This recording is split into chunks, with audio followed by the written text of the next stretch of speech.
This is BBC One. Now, the BBC News with Fiona Bruce.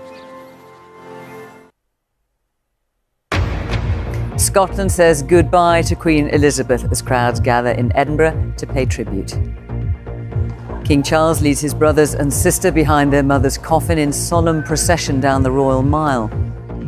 A service of thanksgiving is held at St Giles Cathedral in Edinburgh, where the former monarch's coffin will lie for the next 24 hours.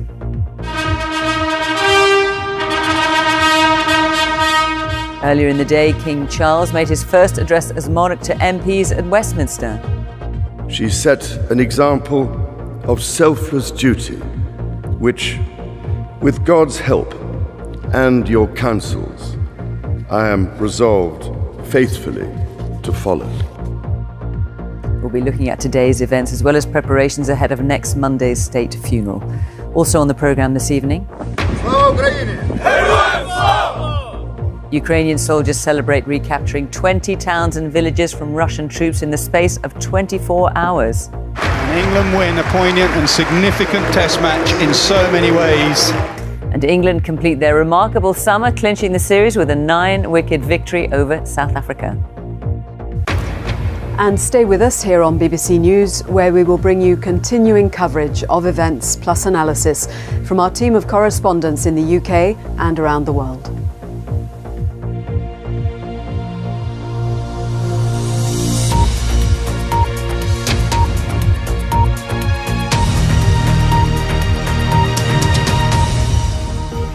Good evening. Members of the public in Edinburgh have had the first chance to view Queen Elizabeth's coffin and pay their respects ahead of her state funeral next Monday.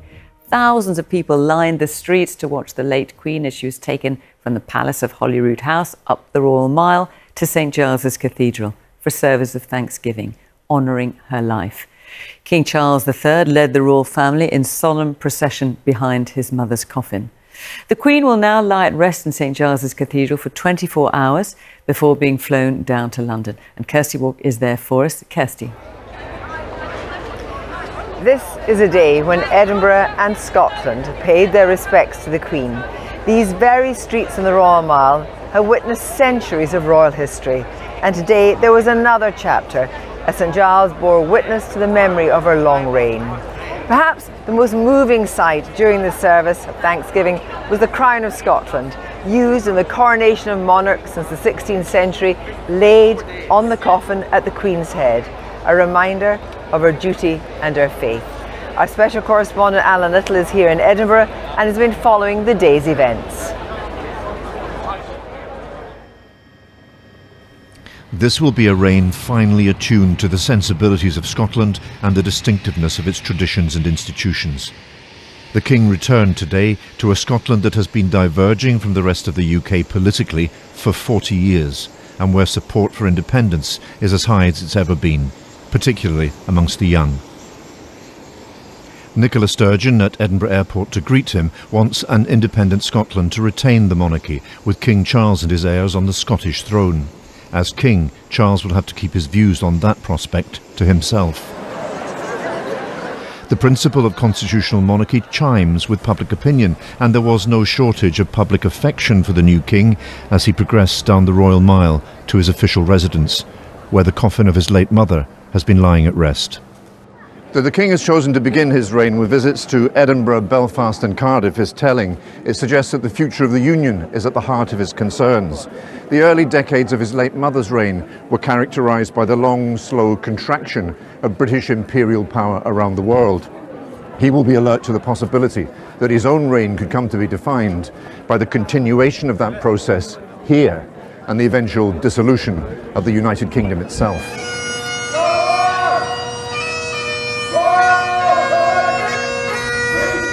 But all that is for another day. A bearer party of the Royal Regiment of Scotland brought the Queen's coffin from Holyrood House back into public view. For today, the eyes of the world intrude on private sorrow,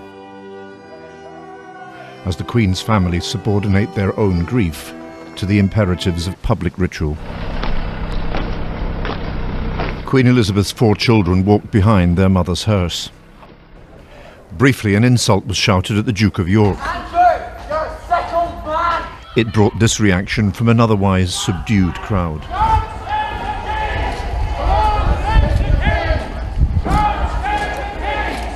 The Royal Mile of Edinburgh is an ancient thoroughfare, steep in its progress towards St Giles Cathedral, the historic High Kirk of Edinburgh, where the Queen had sometimes worshipped, not as head of the church here, but simply as a member.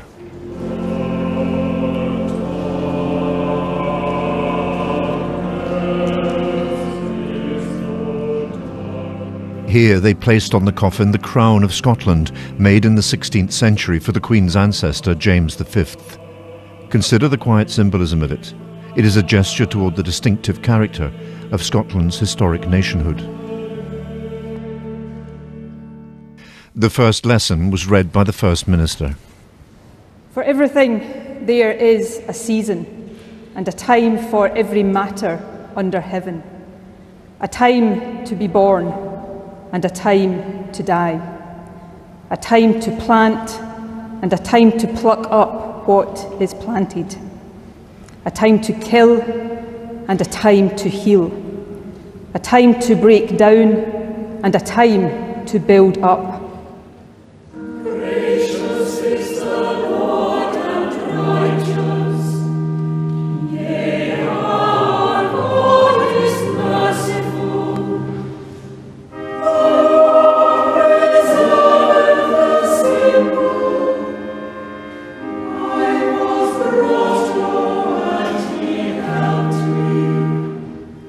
The Queen's coffin will lie in rest here for 24 hours. Members of the public will be admitted to file past and pay their respects. Tomorrow it will be taken to London to lie in state at Westminster Great Hall for 4 days. In life, Queen Elizabeth was a powerful force for national cohesion. She came to embody a shared history and a common sense of identity.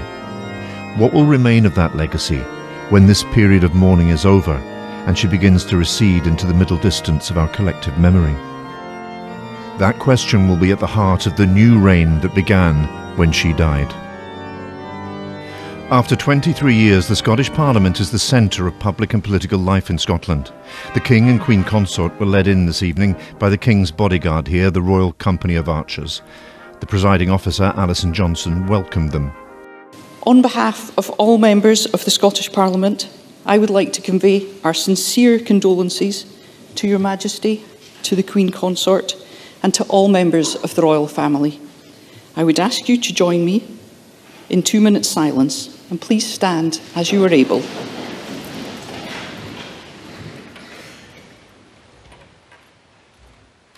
The MSP stood for 2 minutes silence to remember the late Queen.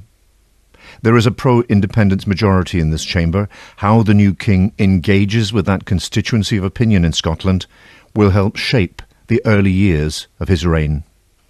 Alan Little, BBC News, Edinburgh. Well, tens of thousands of people lined the Royal Mile today.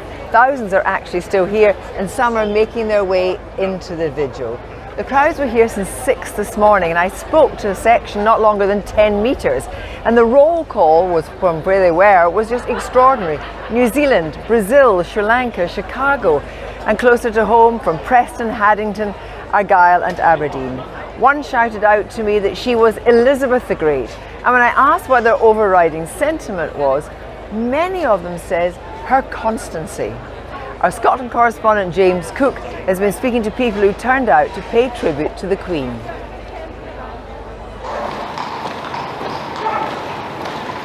In the heart of Edinburgh this afternoon, an ancient ritual in the modern age. This nation changed beyond measure in the time of Elizabeth, and now there's the sense of a country at a crossroads. We've lost a good lady, a lady that served her country well, 96 years, and worked right up until 2 days before she passed. What do you think of the new King? I've got mixed views upon the King. I think he's got big shoes to fill. I'm here because it's an historical moment for all British citizens or people who live here. So I feel it very important because it's a big part. She was a big part of our history. Why are you here today? Because I'm a proud patriot of my own country. I think the monarchy holds a place to hold tradition, you know what I mean, and pride that I feel is going out the window, you know what I mean. There's not enough patriots left in Britain and Scotland anymore. What do you think of the new King?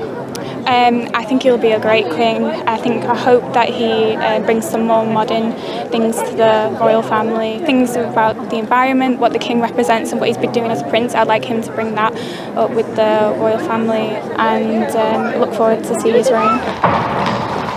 In 1953, when the Queen first came here as monarch, these streets were packed.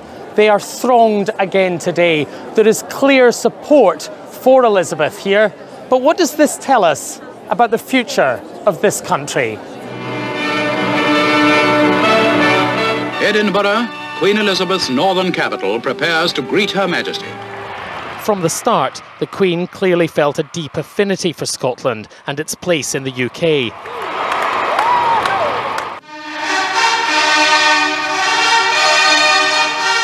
At her Silver Jubilee in 1977, she publicly stressed what she called the benefits of union. But in recent times, support for independence has surged. If the union with Scotland in particular, but also the United Kingdom as we know it, is to be preserved, then the monarch has a role to play. The monarch has,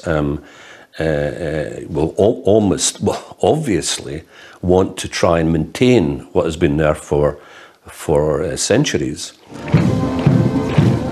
How does support for the monarchy in Scotland break down by party? Yes, so there's clear differences. So if you're talking to people who would tend to support the Conservative Party, supports in the high 70s. If you're talking to people who support the Liberal Democrats and Labour, support's in the 60s.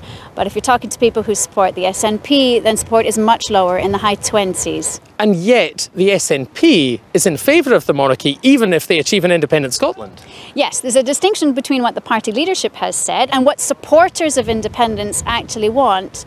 And there you find more tepid support for the monarchy. Not here, though. Not from this crowd. James Cook, BBC News, Edinburgh. We're in the last half hour. King Charles III has addressed the Scottish Parliament for the first time in his reign. My mother felt, as I do, the greatest admiration for the Scottish people, for their magnificent achievements and their indomitable spirit.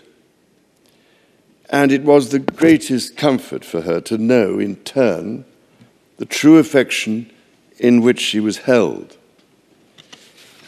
The knowledge of that deep and abiding bond must be to us a solace as we mourn the end of a life of incomparable service.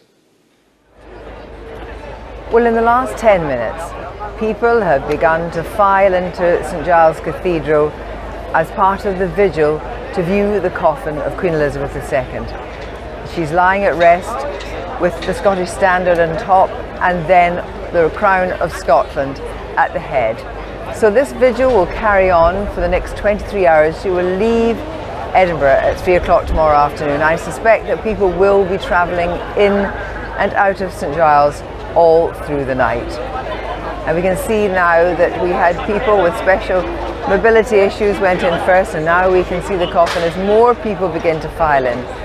They're filing in, paying their respects, not staying long, but there are people crying beside the coffin, people with their heads bowed, children taken in to witness this extraordinary time in our history. St Giles Cathedral, the beautiful cathedral at the heart of Edinburgh, the heart of Midlothian. Many people wishing to pay their respects. People from all over the world, not just people from Scotland, but from people from any of the countries I talked about earlier. I have to go and pay my respects to my old boss because, like many of those arriving here at St. This evening, the King, the Princess Royal, the Duke of York and the Earl of Wessex will return to St Giles to take part in that vigil in the peace of the Kirk. For any family, there are obligations and arrangements that inevitably accompany a bereavement. For the royal family, it's 1,000-fold. And this is a family, we must remember, that not only lost its mother and grandmother, but also with the death of Prince Philip last year, a father and a grandfather too. Tomorrow, the royal family takes its leave of Scotland and the Queen's coffin moves to Buckingham Palace. Fiona. Kirsty in Edinburgh, thank you very much. Well, earlier today, King Charles visited the UK Parliament for the first time since taking the throne. Along with the Queen Consort, the King heard messages of condolence from both houses in the ancient Westminster Hall before delivering his response. Our royal correspondent Nicholas Witchell reports on the King's visit to Parliament.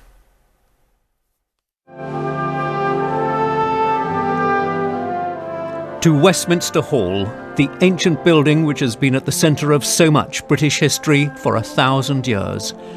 The setting over the centuries for moments of national significance, for celebration and sorrow. The setting today for Britain's parliamentarians, from the House of Commons and the House of Lords, to come together to pay tribute to a past monarch and to greet a new one.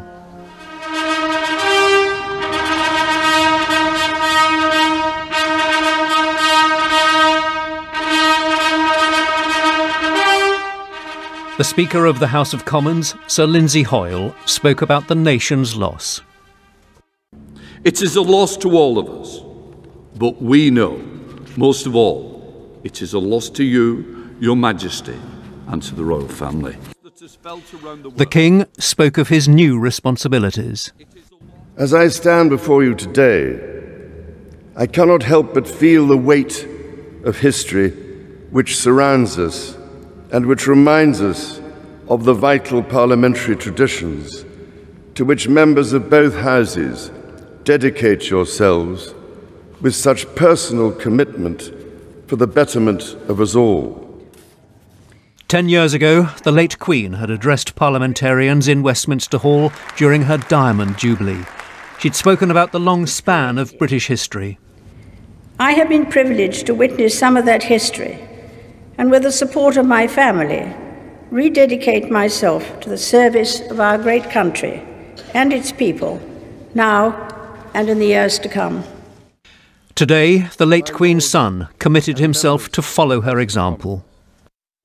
Her late Majesty pledged herself to serve her country and her people, and to maintain the precious principles of constitutional government which lie at the heart of our nation. This vow she kept with unsurpassed devotion. She set an example of selfless duty, which, with God's help and your counsels, I am resolved faithfully to follow.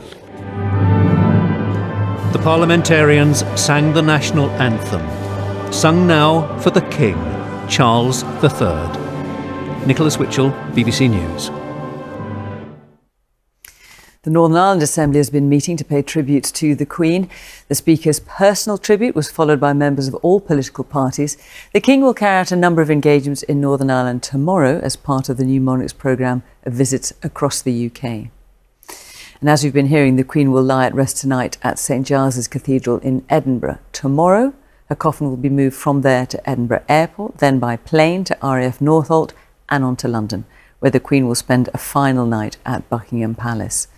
On Wednesday afternoon, the Queen's coffin will travel from Buckingham Palace to the Palace of Westminster. Crowds will be able to watch as the cortege makes the journey through central London. Thursday marks the first of 4 full days that the Queen's body will lie in state in Westminster Hall.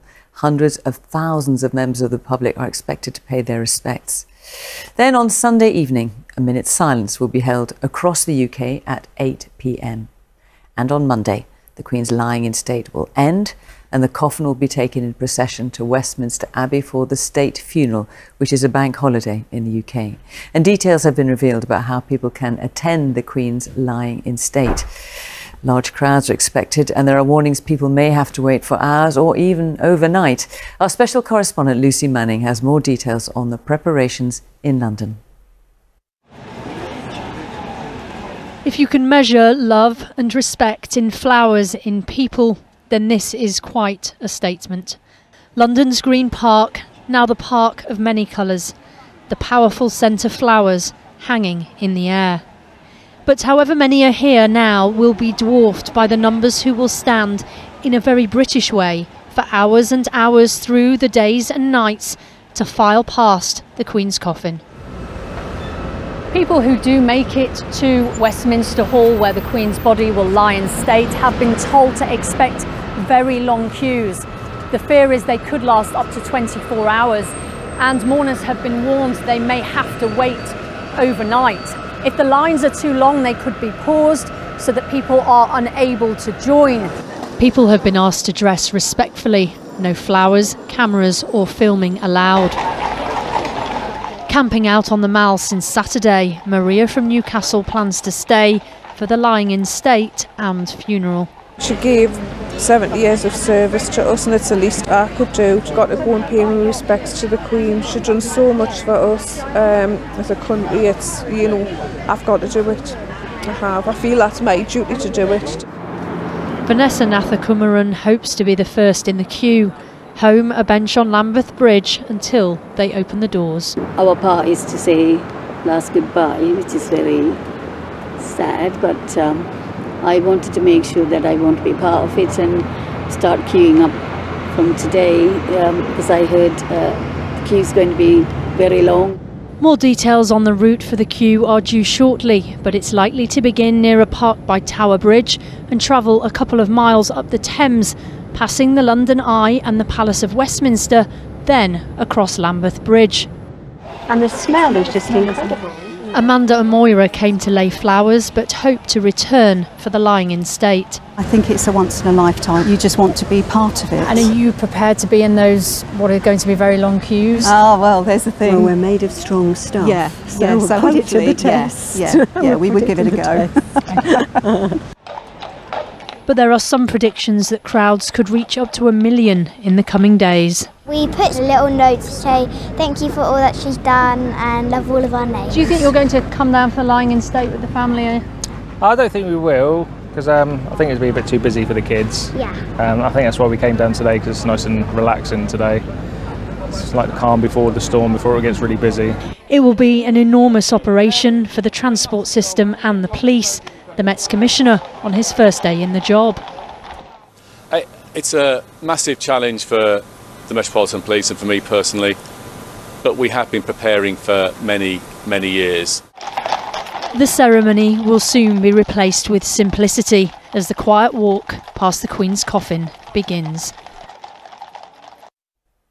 Well, let's talk to Lucy, who's outside Buckingham Palace for us now. Lucy, we're getting some sense from the people you talked to in that package of just the lengths they are prepared to go to make sure they are part of this and they get to see the cortege and hopefully the coffin lying in state. Well, that's right. The crowds were lighter today than they have been at the weekend. So people did get the chance here to go round Green Park and to look at the flowers and to go round Buckingham Palace outside. But I think on Wednesday, the mood will change here again. The crowds will start up again, certainly around Westminster, around the banks of the Thames, with hundreds of thousands of people expected. And while here we've had people with their phones filming as the ceremony has gone past, and when the King came out, the cheers, we will return to a much more sombre mood. The lying in state will start 5 p.m. on Wednesday and it will last until 6 a.m. on the morning of the Queen's funeral. The rules are strict. People have been told not to bring any chairs because the queues will have to keep moving. They're only allowed to bring one small bag, and there will be security checks and there will be travel disruption. And we've heard from the Premier League more sporting disruption as well. A few more games have been postponed. Chelsea's home game against Liverpool, Man United's game against Leeds, and Brighton's game that was already postponed will stay that way. But I think the significance of the week returns here tomorrow to Buckingham Palace. The Queen's coffin returns to Buckingham Palace, returns to her home. And Lucy at Buckingham Palace, thank you very much. And of course, as Lucy's saying, the Queen's coffin will return to Buckingham Palace tomorrow. But for the moment, the coffin is lying in rest at St Giles Cathedral in Edinburgh. And these are the scenes we can see outside the cathedral as people are making their way inside. And people are respectfully processing past the coffin, paying their respects, their own personal tribute in a quiet moment of reflection to the Queen as she lies there at rest in St Giles Cathedral.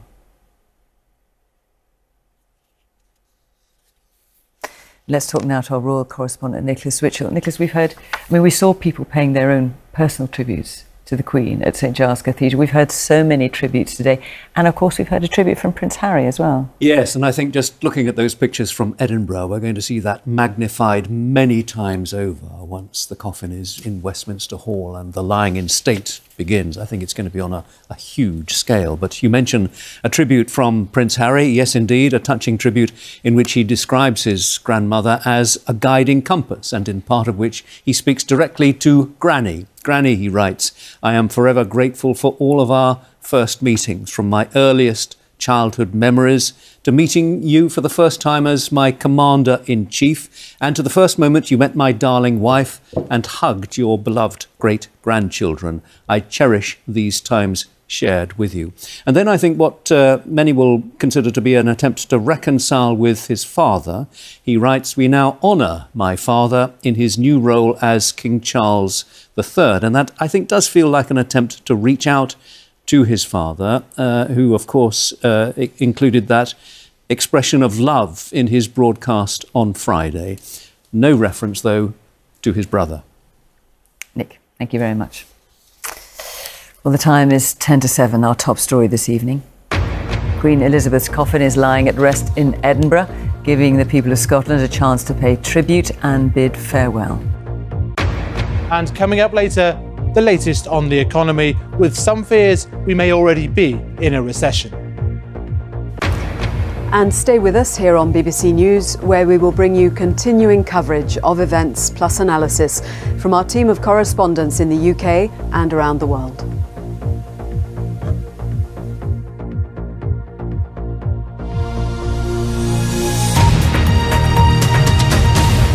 Ukraine says it's retaken as many as 20 towns and villages in the east of the country in the space of the last 24 hours, with Russian troops in retreat. Russia has hit back overnight with missile strikes on the city of Kharkiv, causing blackouts. But President Putin's tactics have been criticised by one of the leading military commanders fighting on the ground. Officially, the Kremlin says its forces are regrouping, not retreating. Now, this was a situation just a week ago, with Russia still in control of much of the east of the country. But the latest mapping in the last 24 hours shows significant gains to the east and as far south as Izium. That's the Ukrainian forces there in purple. From the capital, Kyiv, our Ukraine correspondent James Waterhouse sent this report. Russian ambitions once again abandoned. Its pro-war symbol, a familiar calling card. Shells used to flatten towns, still in their boxes. Moscow is calling this a regrouping, but all signs point to a hasty retreat. Kyiv is claiming to have taken back almost all of the Kharkiv region. Even Russian officials admit to being outnumbered by 8 to 1 here. Izium був, є і буде Україна. Izium was, is, and always will be Ukraine, says this soldier. This is territory which Russia fought hard to take, lost in the space of days. We've been waiting for them almost half a year, and we are so happy. Whenever Russia is frustrated in this war, it responds. This time accused of striking civilian targets like this power station, leaving people in Kharkiv stuck on the metro from the resulting loss of power. Ukraine is pushing on more than one front. That has risks, but it's enough to worry one of Putin's biggest allies, Chechen leader Ramzan Kadyrov. If changes are not made, he said in an online post, I will be forced to go to the country's leadership. This is the most significant Russian withdrawal since they pulled out from Kyiv in late March. The human cost for both countries remains huge, and on whether it's a price worth paying, the majority of Ukrainians feel there is no choice. This is about survival, and the idea of making any concessions to Russia remains unfathomable. The Kremlin anticipated taking Ukraine in a matter of days. 201 of them later, it's going backwards. James Waterhouse, BBC News in Kyiv. Well, let's talk to our Russia editor, Steve Rosenberg, who's in Moscow. Steve, this looks like a significant setback for Russia. What's been the reaction there? Yeah, well, this is what the Kremlin has been saying today. It says that what it calls the special military operation in Ukraine will continue until all its objectives are met. Now, the authorities here are not calling what happened in northeastern Ukraine a retreat. Russian troops, they say, are regrouping, but not everyone here, far from it, believes that. A lot of pro-Russian social media groups and Telegram channels have accused the Russian Defense Ministry of making big mistakes on the battlefield. Now, what about Vladimir Putin? Well, it strikes me that for more than 20 years amongst the Russian elite, he's had this reputation of being a winner, someone who always managed to extricate himself from difficulties and come out on top. But that changed, I think, on February the 24th, when he ordered the invasion of Ukraine. He failed to secure the swift victory he wanted. Russia has got bogged down in Ukraine, and as we've been hearing, has actually been losing territory that it seized. And it seems to me that when an authoritarian leader starts to lose that aura of invincibility, that is potentially a problem for him. Steve in Moscow, thank you. Well, let's talk now to our diplomatic correspondent, James Landau. I mean, James, how significant is this? The fear has to be, I imagine, that Russia could hit back doubly hard? Well, yes, but let's not get there immediately. The first point is Ukraine is continuing to surprise us. It is showing now that it can not just do defence, it can do offence. It's learning and showing it can do this by managing to tie together infantry, tanks, long-range missiles, intelligence, all of those things coming together to coordinate in a way that we haven't seen before. What's happened here is something of a diversion. Essentially, they made a big song and dance about a big offensive in the south, in the Kherson region. They started an offensive there, all the while building up forces in the north. Clearly, Russian military intelligence didn't manage to spot it, and on they've gone in. Now, that shows Ukraine can do this in a way that we didn't think it could before. Secondly, it's also making a political point. It's telling the rest of the world, look, we think we can win this war. So all of those arguments that you hear in the West saying, oh, should the West carry on giving its support because maybe it'll be supporting a stalemate? Well, there isn't a stalemate at the moment. Then it comes to your point, that one about what might happen now. Will Russia retaliate? If it does, how? The use of nuclear weapons is part of their modus operandi. Whenever you look at their war plans, they always refer to it. Putin himself has referred to it. That is the great fear, that, a Russian bear can be dangerous, but a wounded Russian bear, perhaps more so. James Landau, thank you. COVID infections in the UK have fallen to their lowest level since October last year. The Office for National Statistics says fewer than 1 million people had COVID at the end of August. That's about 1 in 70, down from 1 in 15 in mid-July. Health experts are predicting a rise in infections this winter and are urging the most vulnerable to get booster jabs. The latest figures show that the UK economy grew more slowly than expected for the month of July. The Office for National Statistics says it grew by 0.2%, after dropping by 0.6% in June. Our economics editor, Faisal Islam, can tell us more. Faisal. Thanks, Fiona.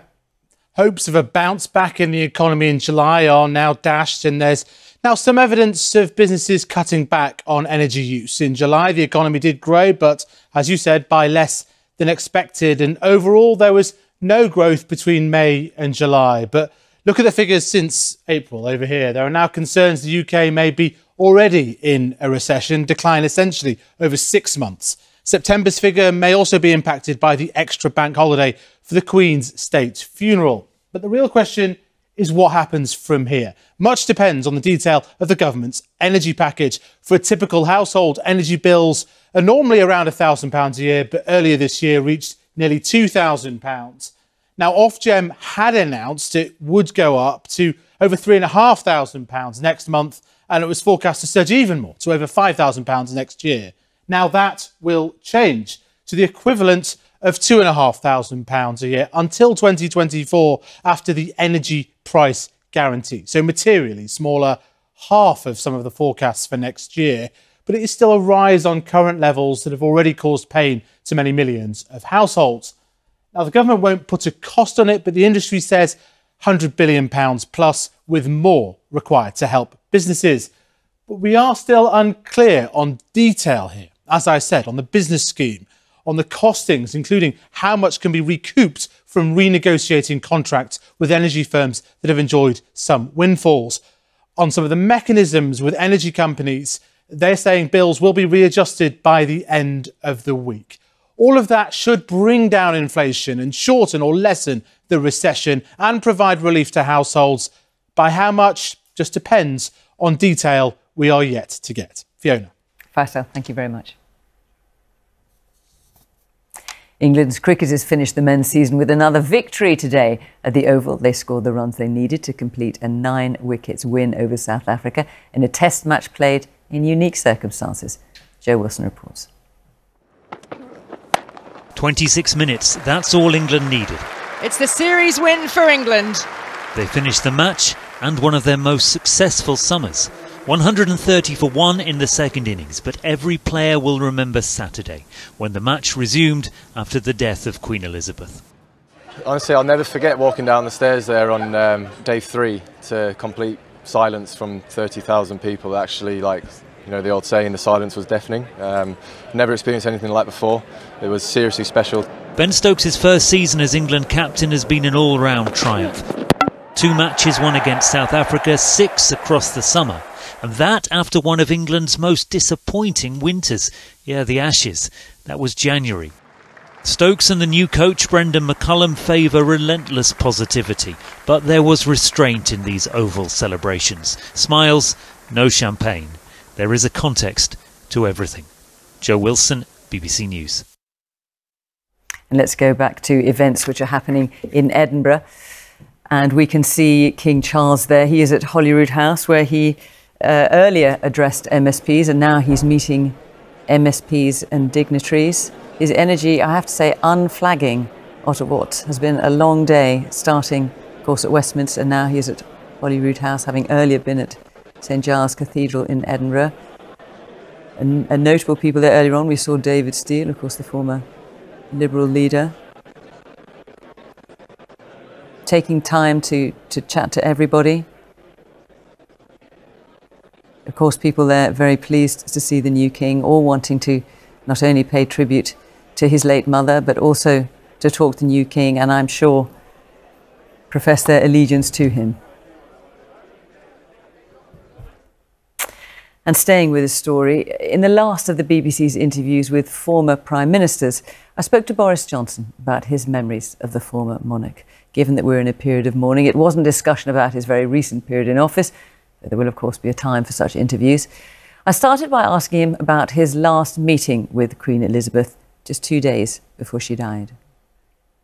The last audience I had with her, one of the reasons it was so shocking on the 8th to hear about her death was because in that audience, you know, she'd been absolutely on it.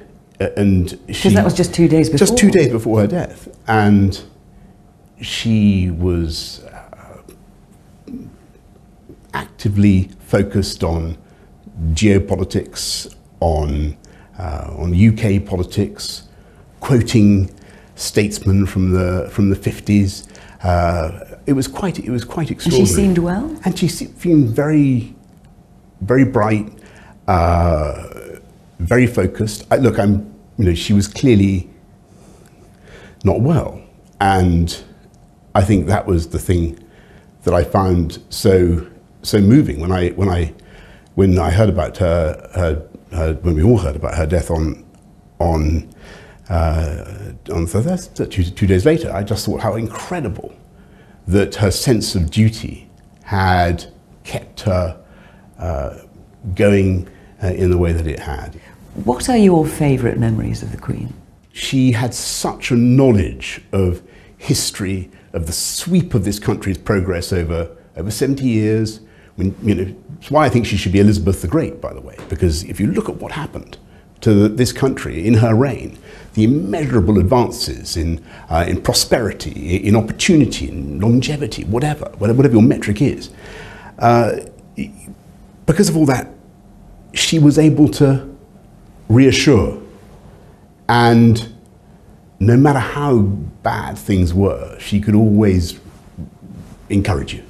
And with those weekly meetings, we've had Prime Ministers past talking about how much they valued those meetings. It occurred to me, when so much might be going on in Parliament, was there ever a point where you thought, I know it's important and valuable, but I'm not sure I've got the time? I mean, was there ever a moment where you felt like that?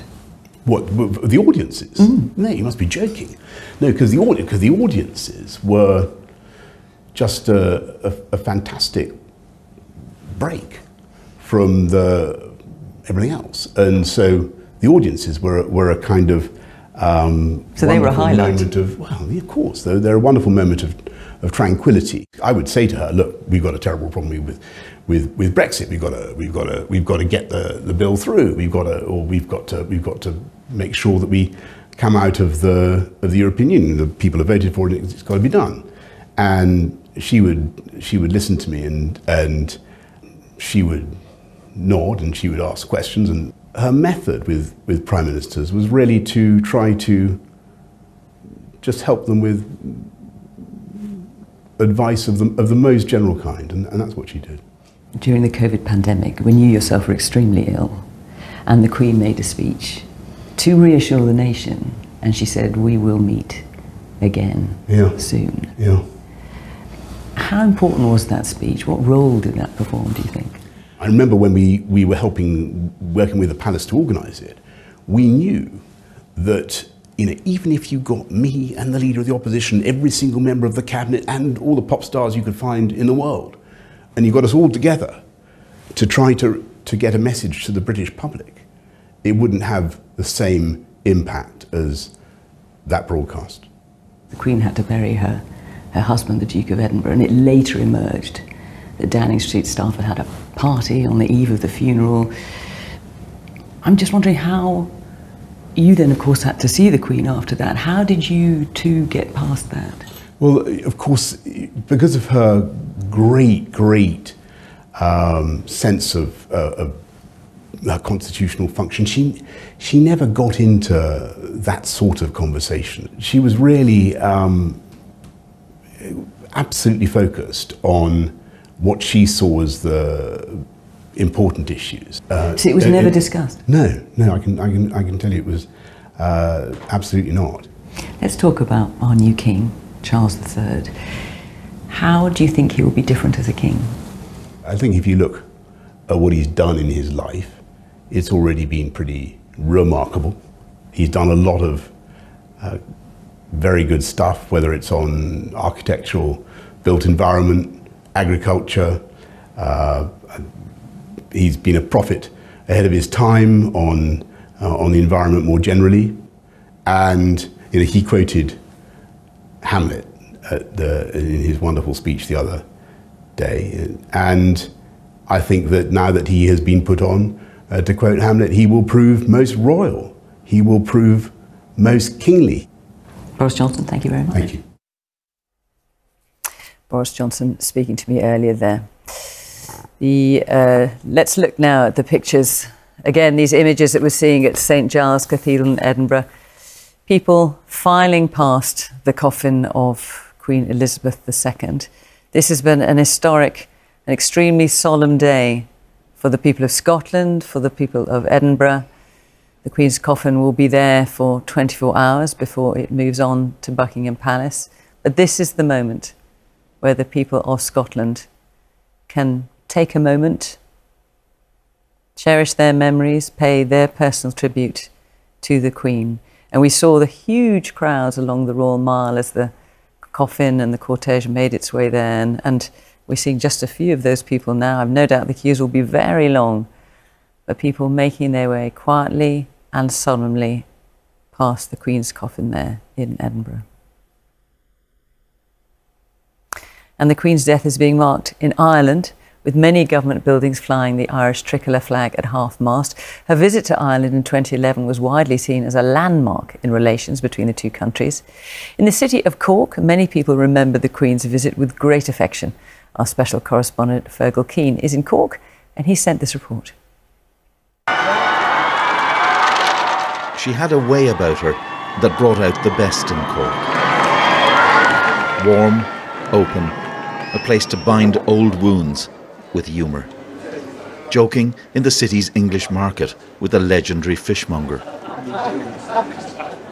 I liked her, I'll be honest. I thought she was a lovely woman, huge grace and huge dignity. 11 years have passed since the visit, but for those present, it is a day sealed in memory. I think history gives you windows where opportunities can be taken. Or you can go on forever being bitter and forever arguing over something that happened 100 years ago or whatever, or you can kind of say, you know what, we're neighbours, we've got a lot more in common than divides us. There's a time to say, it's history, we will remember it, it was horrible stuff when it happened, but let's make our own little bit of history and let's move things forward.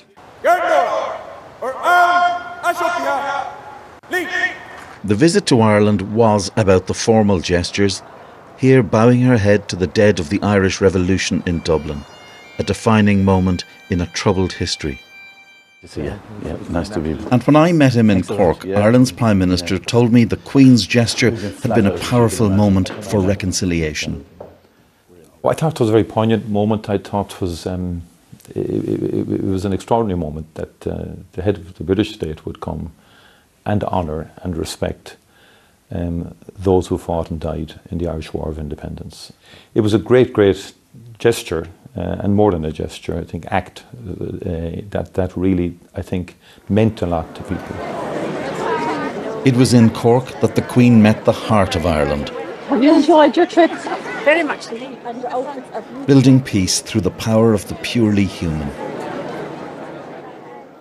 100 years ago, the ruins of war dominated Cork, parts of the city destroyed by British forces. These memorials to two of its Lord Mayors, one assassinated by undercover police, his successor died on hunger strike in a British jail. Yet above them at City Hall today, a symbol of change, the Irish flag flying at half-mast for a British Queen. Inside, a book of condolence filled with warm messages for the Queen and her family. Affection for the Queen here is deeply rooted in her support for the peace process. Her death comes at a time when relations between the Republic and the United Kingdom are more strained than they've been for decades by the row over the Northern Ireland Protocol. The messages call her a healer, a peacemaker. Your hope is that this extraordinary moment in history with this period of mourning provides the opportunity for a reset in what are, let's admit it, pretty difficult Anglo-Irish relations at the moment. Yes, I would like to think that the visit of Queen Elizabeth II, first of all to Ireland, her passing, will give us all time for reflection and will remind us of the need to proactively nurture the relationship between Britain and Ireland, to enhance it in the time ahead, and that this moment gives us that opportunity for reflection and for resetting, in a good way, that relationship. It was often said that the Queen rose above politics. Perhaps in Ireland it's more apt to say that she expressed its most noble purpose, to offer hope out of the accumulated griefs of history. Fergal Keane, BBC News, Cork. As King Charles mourns the death of his mother, his wife Camilla has become his Queen Consort, a role which was virtually unthinkable a couple of decades ago. Our royal correspondent Daniela Relf examines how public attitudes have changed. Her early duties as Queen Consort, just a step behind her husband at a palace reception over the weekend. We'll do our best. But always there, a constant support, as she has been for so much of his life. A walkabout in this new royal role, once a vilified figure, now being greeted warmly by the crowds as Queen Consort. The rehabilitation of Camilla has been complex. It was not easy at the beginning, but she conducted herself with such extraordinary grace and dignity. And she has now found a very important place in the hearts of the British people. These are heavy burdens both bear, and they need each other. And all great monarchs have had a great consort. Together in their 20s until the relationship faltered, she was a significant figure in the King's life long before their marriage. She faced criticism after the royal divorce, then the sudden death of Diana, Princess of Wales. It all forced Camilla to step back. But there was a gradual, carefully managed re-emergence into the spotlight. It marked the start of a slow shift in public opinion. Culminating in their wedding in 2005, supported by the royal family, she was now one of them. It has been a turbulent journey through public life for the Queen Consort. But Camilla's new role will be vital. She has obviously brought stability and personal happiness to the King, and she will now be crucial to the success of his reign. It wasn't always easy for her, but you know they've managed to stay together, and they seem to be very happy, and the nation seemed to warm to her, which is great because I think she's wonderful. She knows him inside out, and I think she'll support him in whatever he does for the country. I think he needs all the support he can get, really, doesn't he? Speaking out on the causes she's been passionate about won't stop now. 1 in 4 women in this country will suffer domestic violence in their lifetime. 1 in 4. Supporting victims of domestic violence will continue to be a priority. Your Royal Highnesses! She also brings a lightness of touch to official duties, including this surprise appearance on EastEnders for the Jubilee. Say a drop a day keeps the doctor away. At the age of 75, she is now stepping up when many of her friends are retired and stepping back. But they believe she will thrive in her new role. She's down to earth and normal, like the rest of the nation, but she has massive responsibilities. And so I think we're very lucky. As the King takes on the job he has waited for so long, he does so with the woman he always refers to as his beloved wife by his side. Daniela Ralph, BBC News. Let's return to Edinburgh now and speak to our Scotland editor James Cook, who's outside St Giles Cathedral, where Queen Elizabeth's coffin is lying in rest. James, just give us your thoughts on what's been an historic day in Edinburgh. Oh, it definitely has been that, Fiona, that's for sure. And I think maybe what we should do is try to separate out what we're seeing here. First of all, we are undoubtedly seeing a great deal of admiration, even love, for the late Queen. Secondly, we are seeing sympathy for the King, a man, after all, in mourning, and sympathy for his family as well. And thirdly, I think that we are seeing the greatest outpouring of support for the monarchy in Scotland, the most vivid public display of support for the monarchy that I can remember in my 30 years reporting here. But there, I think we should perhaps pause. The links between the nations of this United Kingdom were forged in war and in empire, and there's no doubt that those links weakened during the reign of Queen Elizabeth. So the question now is, will those links stay strong or will they be weakened? We've seen support here for the union of the crowns. Will it last? And will it affect support or opposition to the union of the parliaments? James Cook in Edinburgh, thank you. Let's take a look at the weather now. Chris Fawkes is here. Hi, Chris. Hi, Fiona. And today, our temperature contrasts have been growing ever larger across the UK. Across southern areas, we've seen plenty of sunshine. That, of course, St Stephen's Tower in the sunshine in London. And in London, we got to 27 degrees Celsius. But whilst southern parts of England and Wales were warming up, across the north of Scotland, it was actually getting quite a bit cooler. That was how Shetland looked. Top temperatures here about 14 degrees Celsius. Now, between the cool in the north and the warmth in the south, we have a weather front that's been bringing rain to central areas for much of the day. The activity on that front will tend to ease off later in the night, but the front itself doesn't move very far, so it'll still be hanging around across southern Wales, parts of the Midlands, East Anglia, southern England. That's why we're keeping the temperatures up here. But otherwise, we've got the cooler, fresher air spreading in across northern and central areas of the UK. And tomorrow, this weather front that has been moving southwards stops moving southwards and kind of pushes back northwards. So what we're looking at across the south of the UK is an area of cloud and rain. There's a bit of uncertainty how far north that area of rain gets, but it could go as far north as southern Wales. To the northwest of the UK, plenty of sunshine, just a few showers for the northwest of Scotland, but you will notice those temperatures just easing back compared with what we've seen today. high teens to low 20s. Still where the sunshine comes out, it won't feel too bad, but it probably will stay quite cloudy in the south with the threat of some rain. The threat of rain's still there across the south on Wednesday. That weather front slowly pulls away later in the afternoon. Still got northwesterly winds. Again, for most of you, it's the day of sunny spells and a few showers for the north and west of Scotland. Temperatures just falling a few degrees, 17 or so for Glasgow and Belfast, but we're still into the low 20s across East Anglia and South East England. But with an area of high pressure ridging across the UK, the weather actually is set pretty fair through the rest of this week and into the weekend. Cloud will vary, it will come and go. The tendency is for the weather just to turn a little bit cooler over the next few days. Fiona. Chris, thank you. Well, the news continues here on BBC One as we join our colleagues across the nations and regions for the news where you are. But before we go, we'll leave with the scene tonight from inside St Giles Cathedral in Edinburgh as people continue to pay their respects to the Queen. There are large crowds outside, and what we can see inside is people slowly, steadily, respectfully making their way past the Queen's coffin as it lies there at rest for the next 24 hours before it's brought down to London and to Buckingham Palace. But for the moment, this is the time for Scotland to pay its respects. From all of us, good night. Welcome to BBC London. We've a special programme for you live from Green Park, where thousands of people have been coming all day to pay their respects as the capital prepares for an historic week.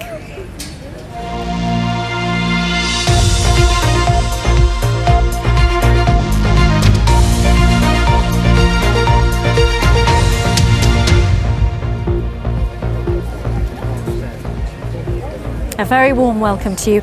You join us in the floral tribute garden in Green Park, where hopefully you can see there are so many people who have gathered here today, and those crowds have been growing by the hour, and I'm sure will continue to do so. And if I can just sort of say, give you a sense of the atmosphere here. It is, yes, reflective. It is also very, very friendly.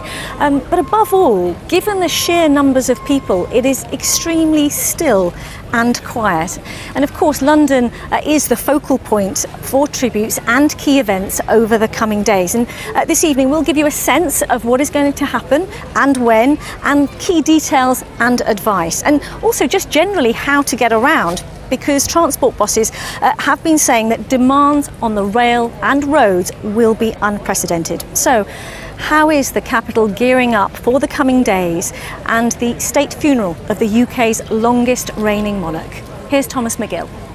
Everyone keep it moving! They queued up the Mall, along the side of Buckingham Palace and into Green Park, patiently waiting for their moment to leave a tribute among the many thousands of others. You just feel that presence here, and it's wonderful. I feel a calmness, actually. I thought I would be emotional because I've been really, really emotional all weekend, and I thought I would find this really emotional, but I haven't. I've just felt this nice calm. I didn't actually realise how many people would be here on a Monday, but it just shows how well respected our Queen was, and I think we're going to miss her a lot. Looking forward to King Charles's reign, obviously, and also I wanted to bring him down. He's only 18 months old.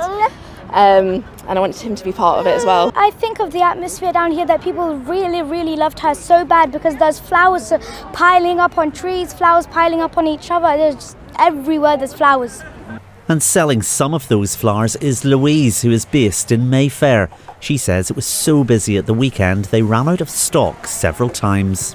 Friday, Saturday and Sunday was super busy with people just walking, like you say, come in, buy some flowers and then walk and lay the flowers down. It's a way of processing grief and emotion, and that's very important for people. It's a kind of a therapy, I guess.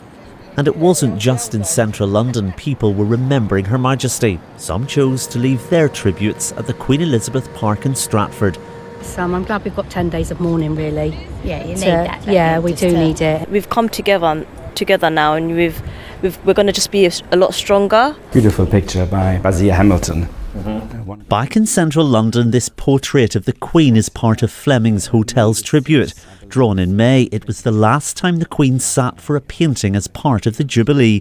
And hotels across the capital have reported a surge in demand since Thursday from people keen to come to London to be part of history. Since the sad news started, we have calls from around the world. We have people from America coming just for 48 hours, just to come in. We have people coming from Australia for 3 days. We have people coming from Germany, France, and everybody wants to be near the palace. It's likely these cards, teddies and other floral tributes will continue to grow in the coming days, ahead of the Queen returning to London and Buckingham Palace, her London home, tomorrow. Thomas McGill, BBC London. And Thomas mentioned there a piece of history. Even as a born and bred Londoner, I haven't really seen anything quite like this. And so earlier I spoke to a couple of people here and just chatted to them about, what brought them here. There are people from all backgrounds, ages, young and old, and this is what they told me. It's witnessing history, really, because it's going to be a long time till something like this happens again, and it all happened so sudden, and it's nice to see the whole country united.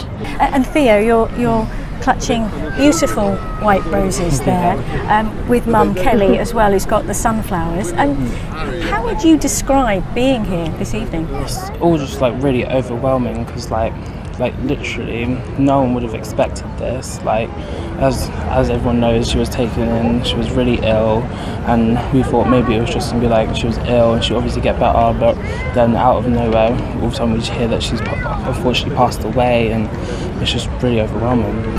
And Mum Kelly, it's interesting to hear your son talk like that. Really. How does it feel for you? I'm really proud of him. We speak a lot about the royal family at home, don't we? Do you know what I mean? And I think I'm slightly bored in the last couple of days going on and on.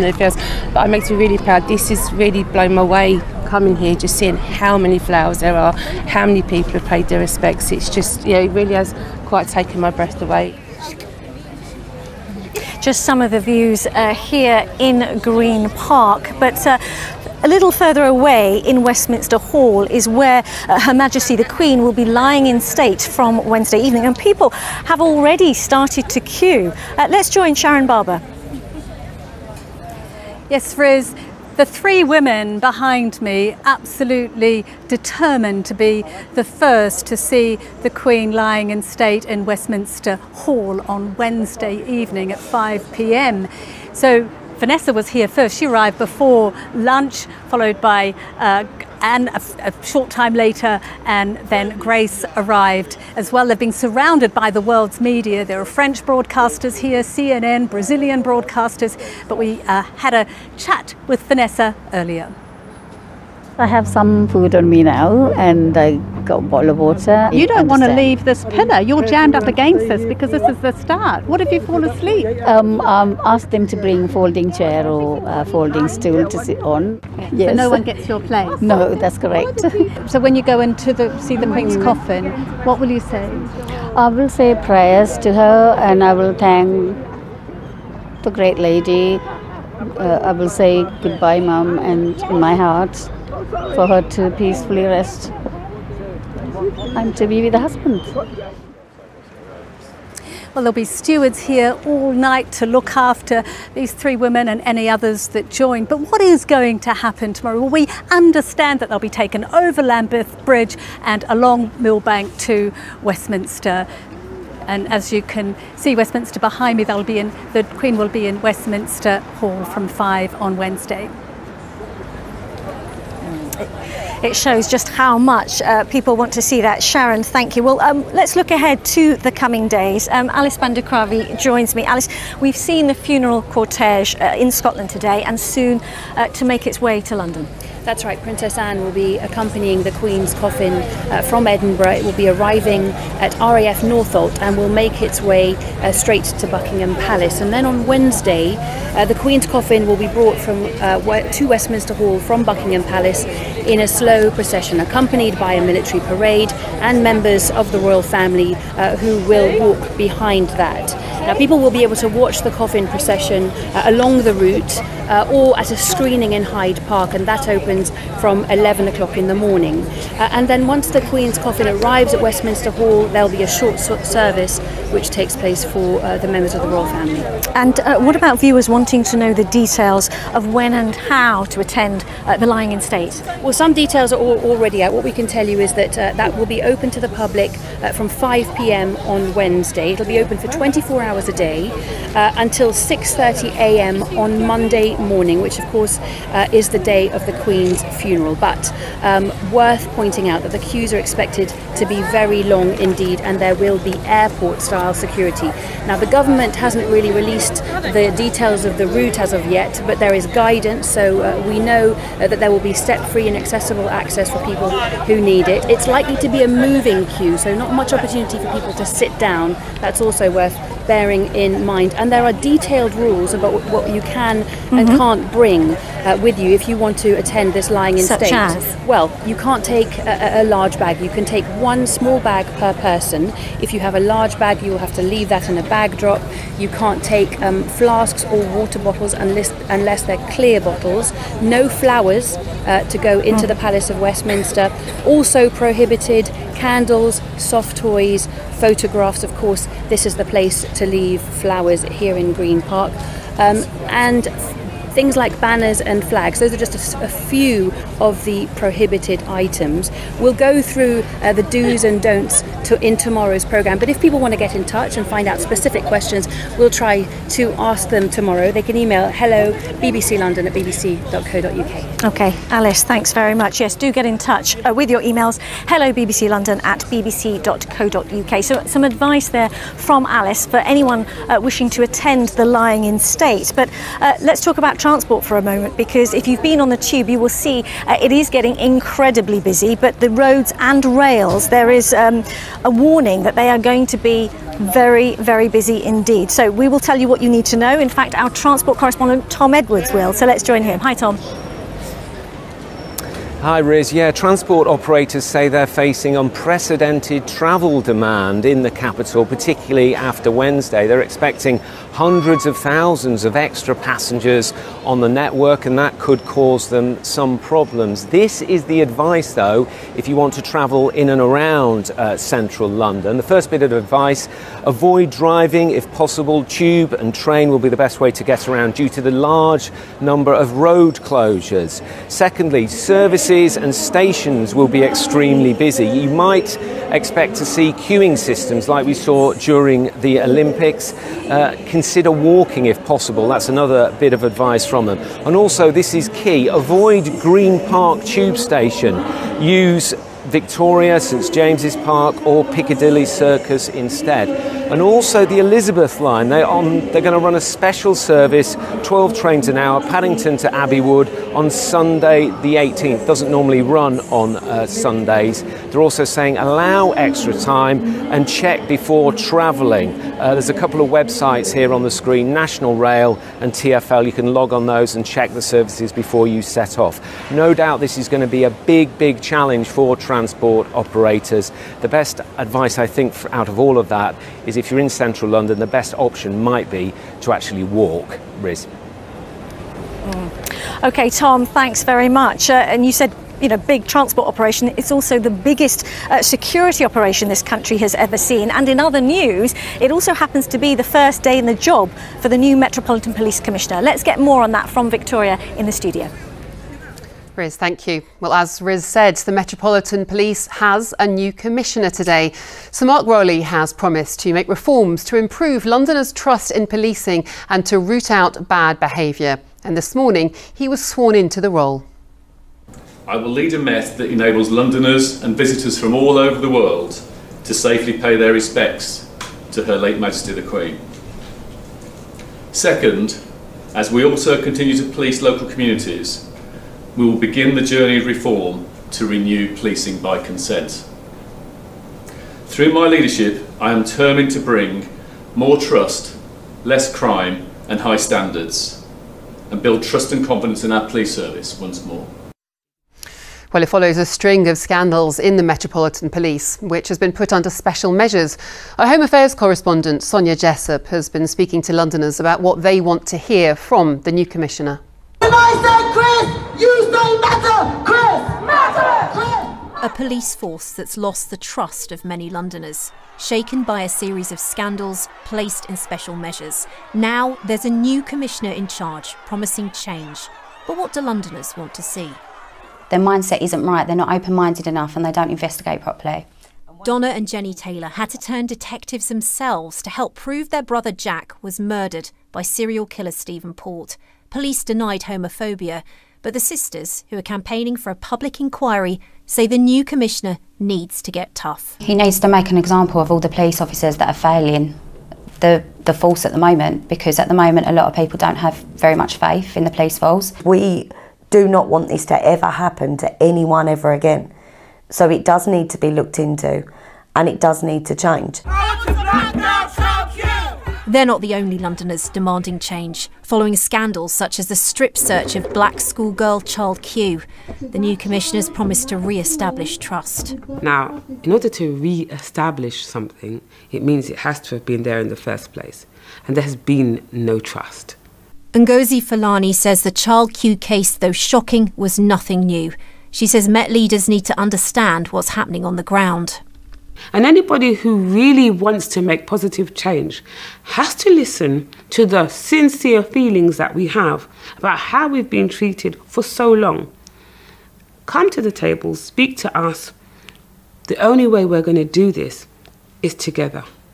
The new commissioner's promised to be ruthless in removing corrupt officers, but he's also been told to tackle institutional culture. I think he's going to have to do a lot of things in his early days to really prove that he's serious. Anna Burley successfully fought the Met in the High Court after the force banned campaigners from holding a vigil for Sarah Everard, murdered by a police officer. She says women want to see real reforms.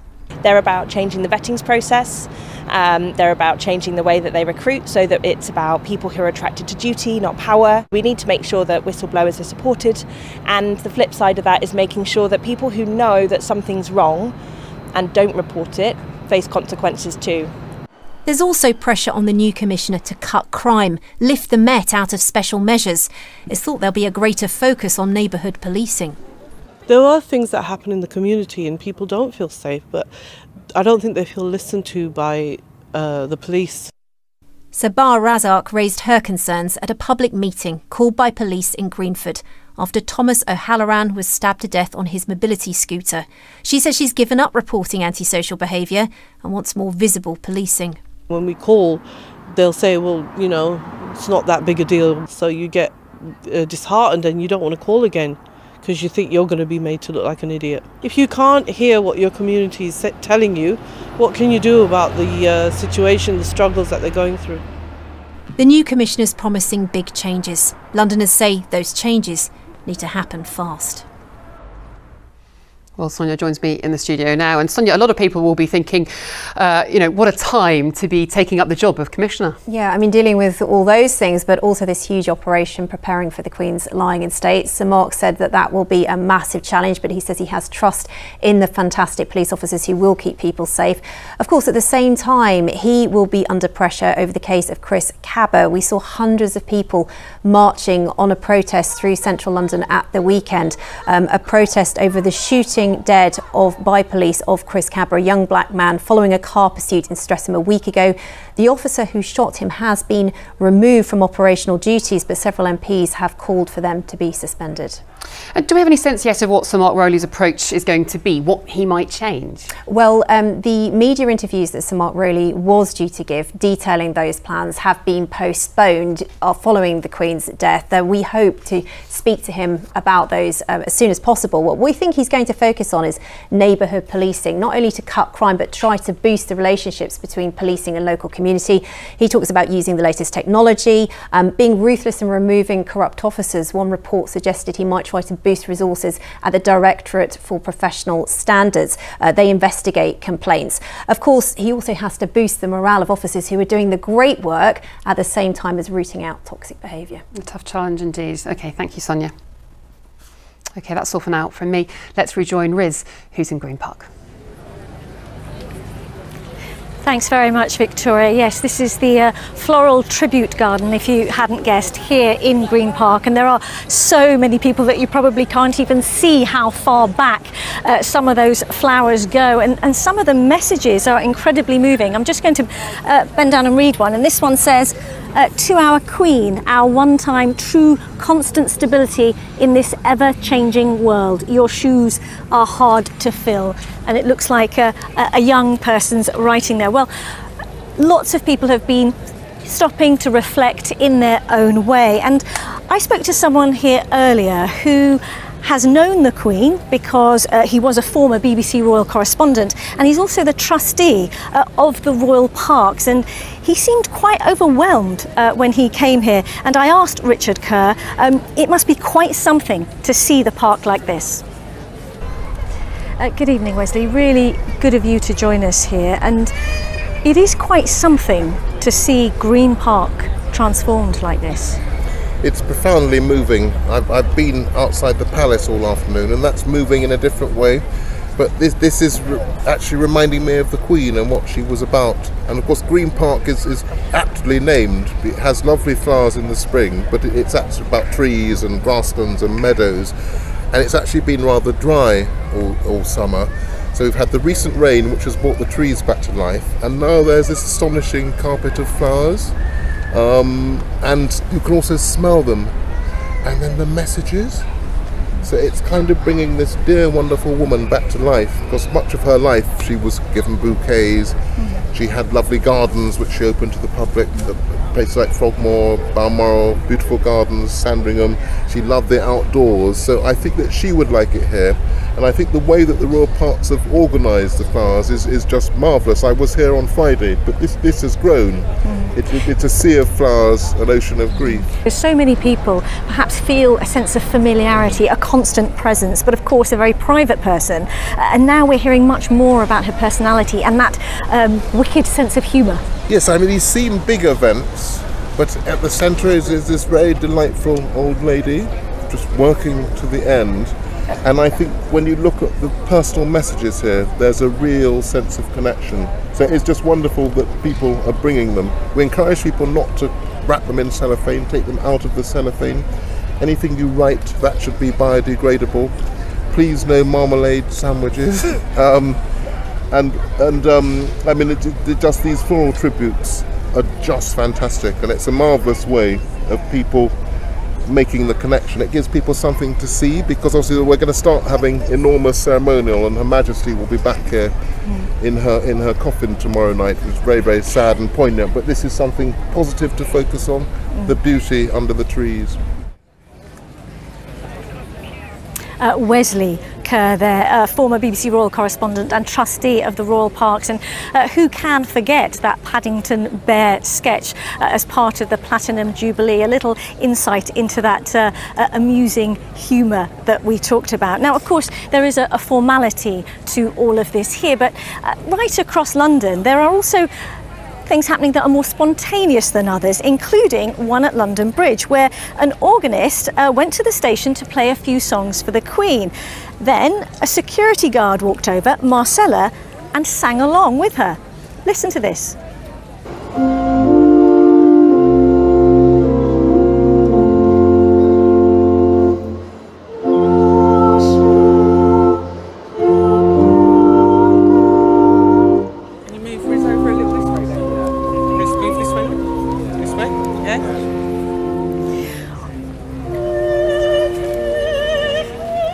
Well, that video has gone viral, with thousands of people sharing the unexpected collaboration, and it's wonderful. I hope you'll agree.